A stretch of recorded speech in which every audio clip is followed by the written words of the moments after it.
والله واحد اتصل بي مرة وقال لي لك ولا للذيب؟ قلت والله للذيب. قال يا أخي الناس يقولون لي. قلت يا بالحلال للذيب.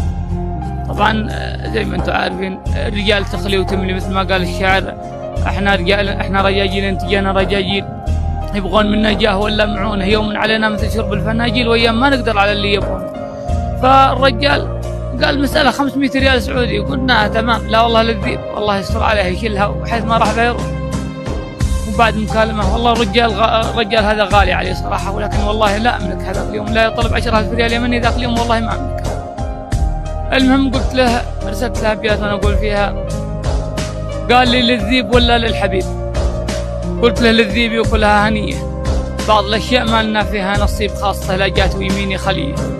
بعضهم يبغاك، بعضهم ينخاك والواقع صليب، وبعضهم ينخاك والواقع صعيب، وردة الغالي على الغالي قوية، جعل ظن الخير فينا ما يخيب، والظروف أحيانا تجعلني ضحية، ذا يلوم وذا يذم وذا يجيب، هرج فينا والسبب أبسط قضية.